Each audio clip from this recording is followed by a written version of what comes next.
Hello again, and thanks for joining me. Can you believe it's Wednesday, December the 1st? You know what that means. It's good to be back with you, and I hope your Thanksgiving was all you could have desired with everyone you love. Good food and lots of leftovers. Lots of leftovers.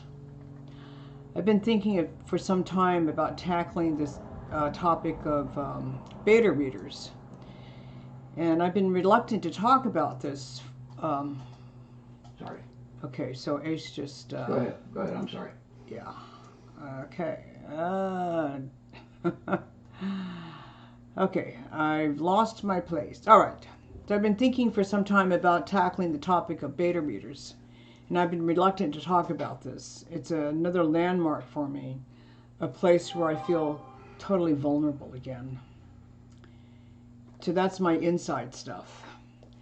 And outwardly, I know as an author that for most folks, the steps along the way to bring a book to the public, ready for readers like you and me, it's a mysterious one. And today I want to share some of that process with you without compromising that magic. And once I've covered the material, I'm going to let you know how you might become part of the process for us if you're interested in. In preparing for today's chat, I realized most fiction writers use betas or something similar to learn if we, as writers, accomplish what we hope to in our finished product. But we don't call them by that same name or have exactly the same expectations of them. I'll tell you what works for me, or how it works for me. I love to read. I always have a book, and sometimes I read several at a time, depending on my mood. Reading has always been my primary source of self-care. Reading for me has been recreational, fun. I go to places I've never been, in eras I've never known, learning about clothes, food, significant relationships. And as well with all addictions, I am able to lose track of time. I am in another dimension. When I was going to school, I didn't have time to read for fun. It was textbooks all the way for many years. I had a housemate at that time. We had all of the Agatha Christie novels neatly lined up according to publishing date. So once I graduated, one of the first things I did was to read all of those mystery books. I just wanted to read for fun. I don't remember many of the stories. I just wanted to not have to read because I had to study. I didn't want to use a highlighter. I didn't want to take notes. I didn't want to go to the library for research.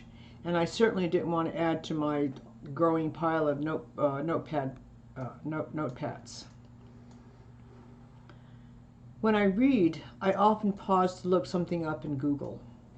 Back in the day, I used a dictionary, or often I'd call the reference library if I needed help.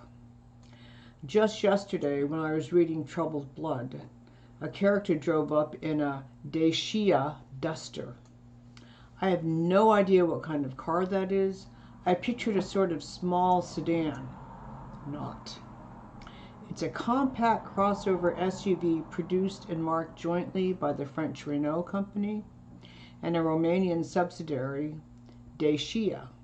And no, we can't get these in the US. Okay, back to the topic which I've been putting off for a few weeks. Once again, that vulnerable writer in me pops up. This one says, who'd want to read your books with all those mistakes? Because it's an unfinished product, right? But the folks who do that perform an invaluable service for me, the writer, as well as everyone who eventually buys and reads my books.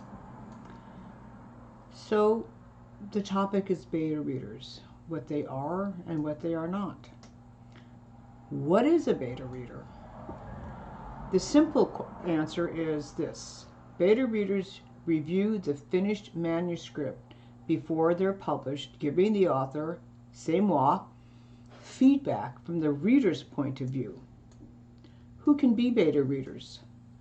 Beta readers can be friends or family, anyone who will read the manuscript as a casual reader. You will point out things you liked or disliked. You might highlight elements that I can't see no matter how many drafts I've done. A beta reader is not an alpha reader who is the first person who reads and provides feedback while it's still in first draft form.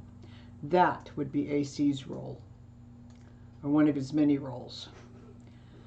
Beta readers are a form of quality control. Simply put, that person ensures the continuity of the books during each chapter or scene. Think continuity person or script supervisor for a movie or TV show. They're responsible for the lighting, the sound, wardrobe, makeup, sets, etc., etc. So what does a beta reader actually do? Beta readers test, read an unpublished manuscript, giving feedback from the standpoint of the average reader. A beta reader is not a professional and can provide advice and comments and the opinions of the average reader. Sometimes I'll use his advice to fix issues with the plot, pacing, and consistency, and sometimes I don't. Beta readers can also be a sounding board to see if this book has emotional impact. A beta reader reviews a draft that has gone through at least one revision. I've been fortunate to enlist the help of several friends over the last few years. Some of my beta readers read mainly nonfiction, while others read fiction, including romance and novels. I'm grateful for their time, energy, and input. I feel like I'm entrusting my newborn into their care. My beta readers have been kind and honest with their feedback, which is what I need to hear, as much as it makes me squirm. I mean, how else am I going to learn and grow as a writer? However, sometimes getting feedback can be a bit awkward. For instance, in one of my Walkerville books, I mentioned a sexual intercourse position that just blew one of my beta readers away. And I don't think she believed me when I told her it was one of the top 10 positions. And don't take it personally if I don't take your advice to move the story from Luxembourg to Chicago. Or if you don't like a character's name, I probably won't change it since it's the name they've given me. Beta readers aren't paid, but I'm happy to give you a copy of my book when it's published.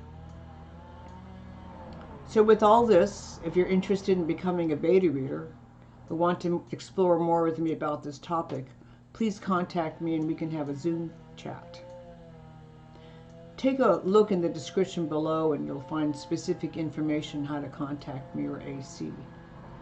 Our goal at this point is to build up a roster of beta readers, so we can take turns rotating people in and out from one project to the next. This will make sure I get a variety of viewpoints.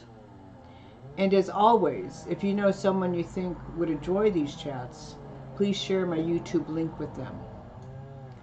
I appreciate the chance to connect with you, and I'm always hoping to meet new friends.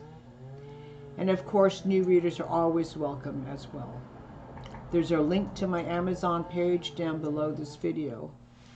And I'll be back here next Wednesday afternoon at 1 o'clock California time. Thank you for joining me, and remember, YouTube counts everything, so it means a lot if you give us a thumbs up, and it's really helpful if you subscribe to my channel by clicking the big red button. If you have any questions or comments, there are links to my Facebook and Instagram accounts and my email address. And do check the link to my Amazon page to see all my work which has been published so far. AC archives all of these live chats. Check the playlists on my YouTube page. Plus, the direct link for next Wednesday afternoon's get-together is there too. Hope to see you then. Oh, and one more thing. The picture AC found to advertise this week's talk is just exquisite. I hope you get to see it. Thank you, and have a great day.